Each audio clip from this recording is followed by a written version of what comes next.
1987 Porsche 944 Turbo Cup, crescendo and fortissimo characterized the start of every race.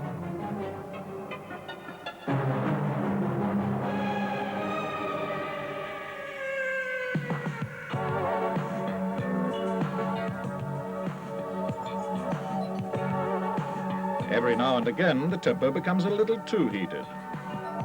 But slight contretemps are scarcely enough to spoil the true enthusiast's enjoyment. And driving into the pits may have something akin to driving into sand pits. Before the start, everyone seems calm and collected, in the knowledge that the experienced mechanics have done their job, and with personal regards to accompany each driver on his way. And might expect a muted andante in the concert of sport enthusiasts if it were not for the fact that every single person who takes part is intent on driving to win. In its second year, the Porsche 944 Turbo Cup maintains an unmistakable upward trend. At the start of the season, a total of more than 40 entries had been received from 6 nations.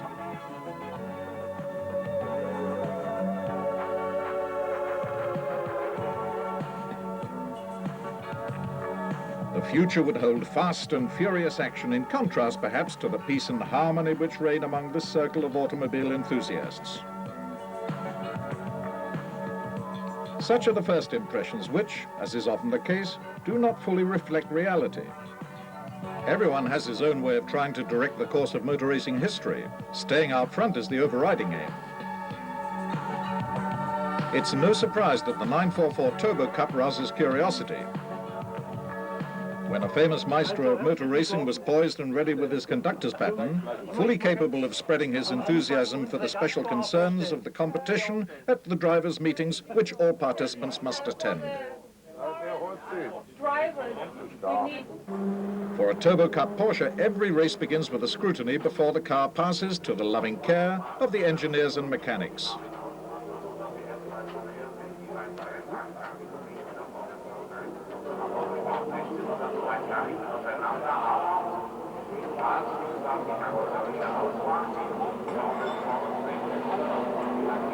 The rules stipulate that all the cars should meet the same technical specifications, with the result that particular significance devolves upon the fine-tuning of the chassis. Important feedback comes from the drivers themselves.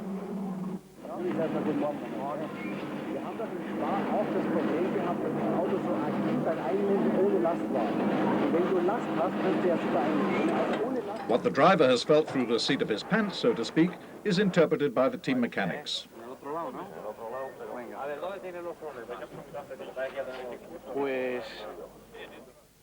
This also applies to the choice and fitting of racing tires.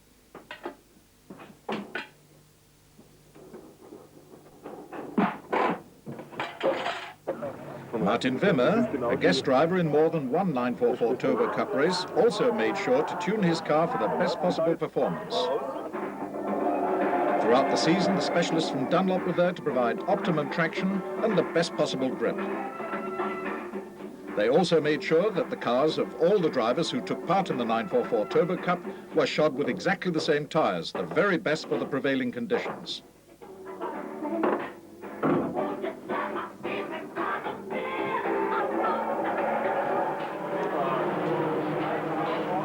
Tires, wheels, brakes. Without the precision work of the mechanics, none of the drivers could hope to succeed.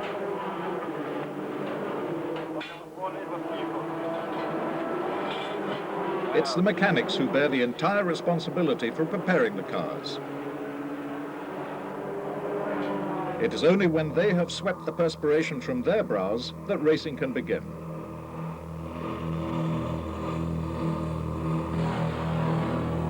A number of prominent guests in the Porsche Turbo Cup voiced their opinions. This car is great fun to drive because in comparison with the last race, it's become much quieter at the back. The ABS brakes are perfect. It really is a very, very good car. That was the comment of Norbert Haug, critical motorsport journalist and insider.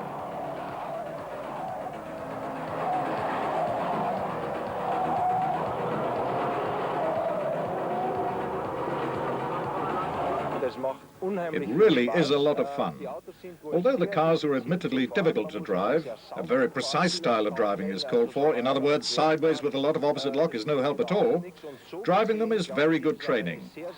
And not just for experienced drivers, but also for newcomers who should learn how to drive precisely. In my opinion, the Porsche Turbo Cup is an extremely good idea.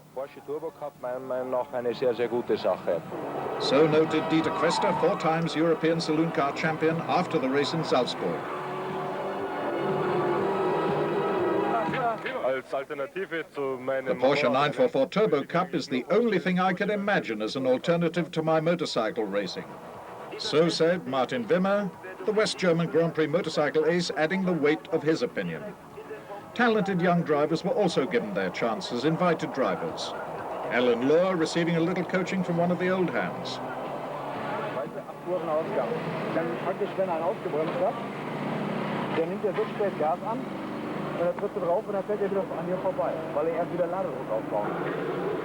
And with good reason, because the standard of driving in the 944 Turbo Cup is professional and highly competitive.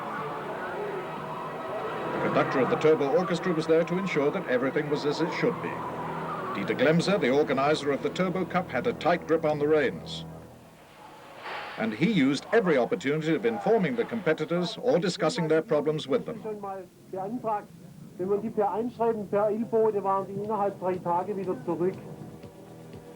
Blaupunkt cameras, specially installed in the racing cars, supplied video recordings which were of great practical use, supplying impressive shots both for television viewers and drivers.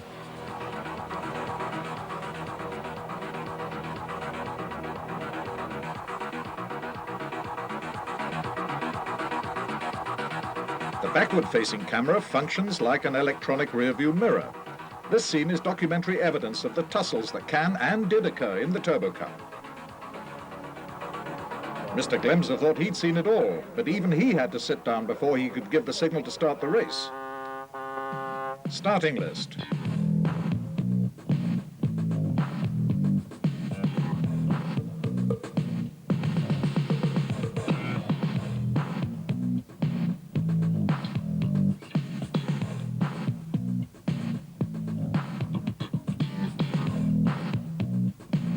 Well acquainted with the ways of the world, the drivers sometimes witness strange sights on their way to the start.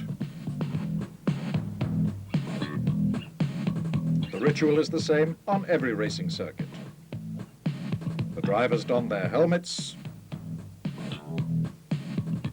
The fans take their last opportunity of enjoying a close-up view of the cars and drivers of their favorite teams, while the drivers devote their entire attention to the critical start phase.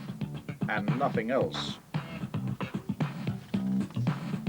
The younger drivers have an ear for the last words of sound advice, while the countdown continues its unstoppable course.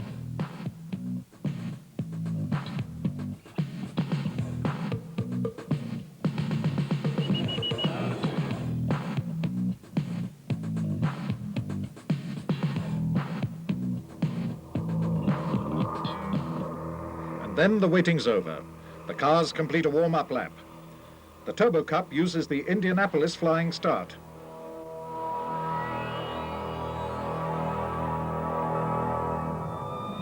When the green light shows, the hunt is on. The concert of our turbo musicians begins. The events which take place in the first bend are repeated immediately after the start of every 944 turbo race and never lose their breathtaking quality. Time and again, pacemakers sprint ahead to seek and find new ideal lines, if they can maintain their forward momentum. The first bends are the worst. Sometimes this is where races are won or lost. Anyone who loses contact here will find it difficult to catch up with the pack.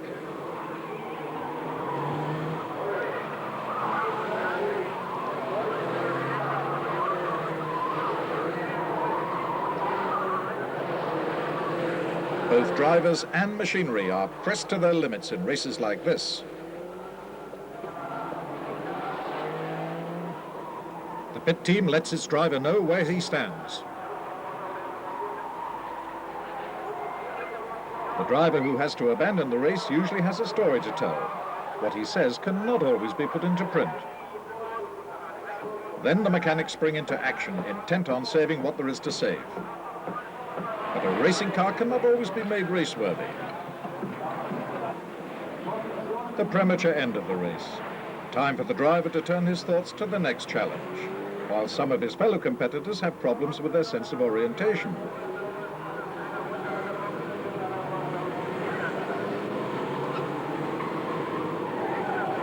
With all the effort which each individual involved devotes to a race like this, with all the care which goes into the preparation of each car, a sobering moment arrives for all the runners-up because, as always, there is only one winner.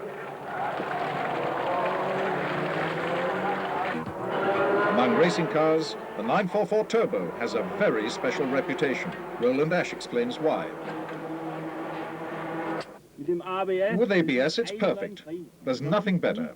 I can still brake when in the corner, grab first gear in the hairpin, and then away.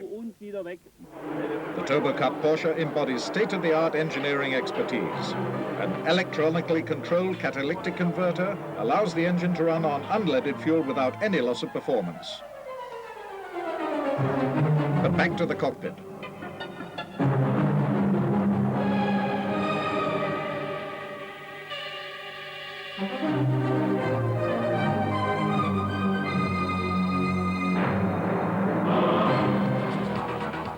The well-balanced field that lines up at the start of every Porsche 944 Turbo Cup race and the high performance of the competition cars are the spectators' guarantee for outstanding racing. Not infrequently, the Turbo Cup event was the absolute high point of a racing weekend. 7 different winners in 10 races bear witness to the balance and strength of the field. International participation and circuits in 6 different European countries selected to host the races are features in line with the Porsche objective of making the 944 Turbo Cup an event of international significance.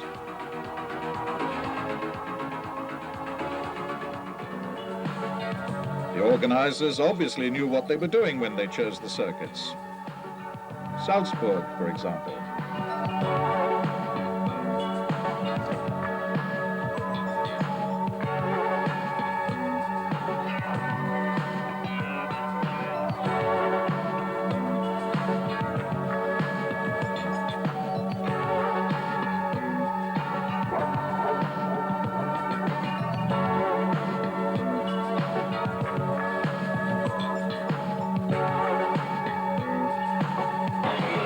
The journey to Brno in Czechoslovakia had an excitement all of its own.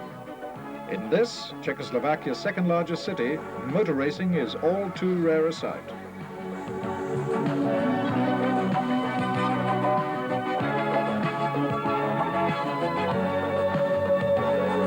Berlin is another good example.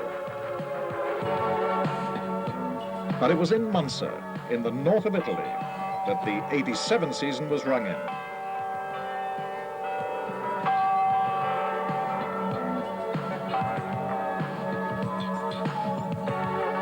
When the Porsche troupe arrived in Spain, the tone was set by Iberian folklore, at least as long as the evening lasted.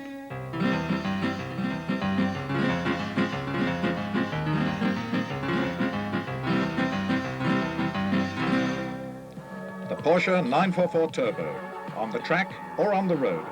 In every driver, this sports car awakened dreams which often have an acoustic background all of their own. So, Spitze kommt, denkt Reckart, der ehemalige schwedische Formel-3-Meister, hat die Sache vorerst locker im Griff. Reihenfolge nach Runde 1, 20 Reckart, Schweden 34 Wolf, Marburg 17, De Vilota Spanien 11, Aschker Tabellenführer, Jossel Winkelhoff, der für einmal zu Besuch gekommen ist.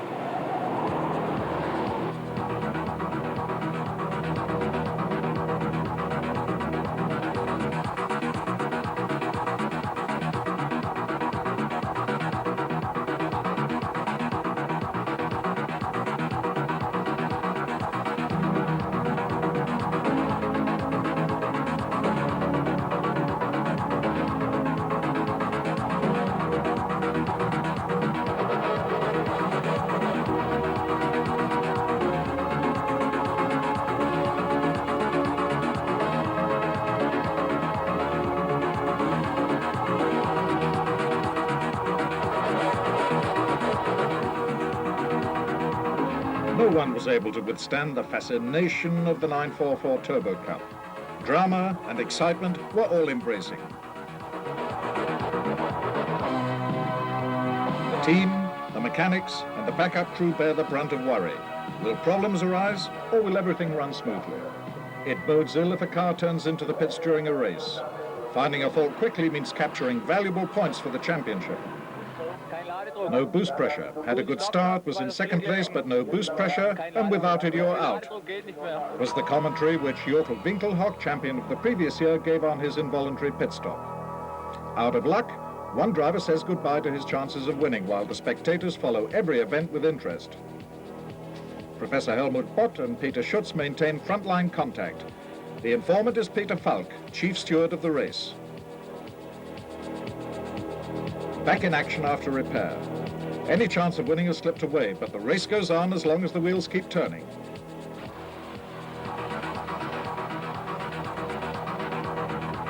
Dieter Glemser knew more at the end of every race than at the beginning, thanks to the Blaupunkt video cameras installed in one of the three Works turbo Porsches.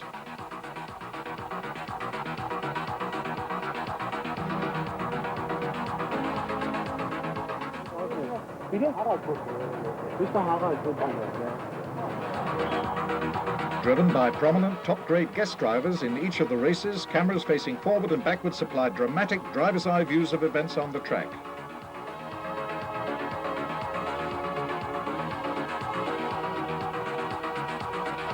The camera's view over the tail of the car also provides many a nerve-wracking sight. Once or twice, the cameramen in their high-speed mounts had front row seats in the 944 Turbo Cup.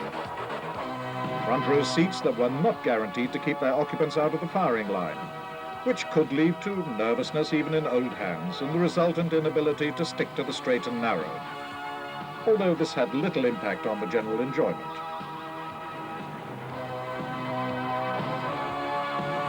The Porsche 944 Turbo Cup was a memorable event.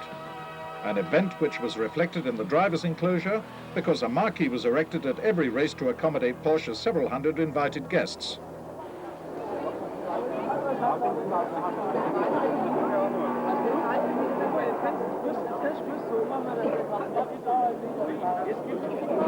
The generous hospitality was enjoyed by all. But when the engines were started, the tent and the pits were deserted. There's no escape from the fascination of shots like these.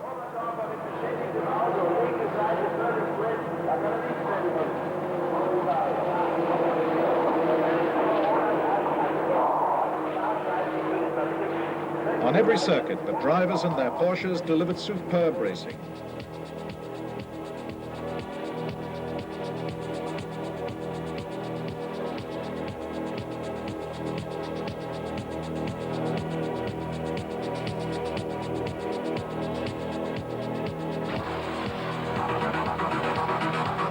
One race, or more accurately, a few scenes from this race, will serve to illustrate the drama of the '87 season.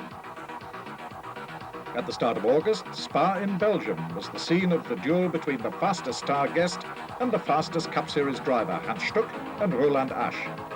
The scenes which took place in the course of the race fascinated millions of television spectators, both in Belgium and abroad. In the last hairpin, Stuck found the ideal line to foil Asch's ultimate attack.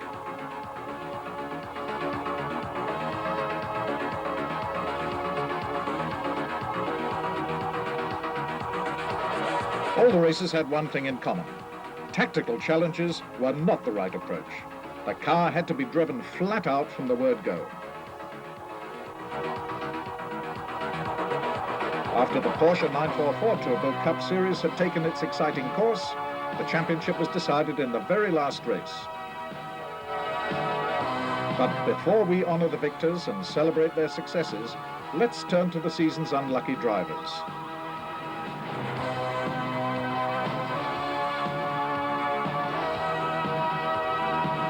Representative of them all.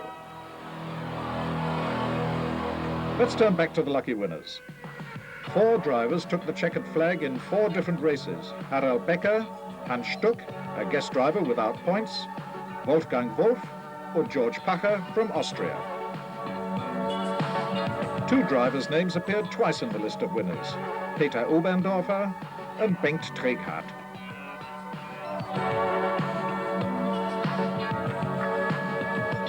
One driver scored a hat-trick, Roland Asch. Porsche chairman, Professor Rudi Noppen, summed up. So it's great fun for me to take part and experience the excitement generated by this series of races, by the Turbo Cup. I have the feeling that I'm not the only one who gets caught up by the excitement. His was an enthusiasm which spread to his colleagues Kurt Fempel and Hans Hallbach, who were there to congratulate the winners of several Turbo Cup races.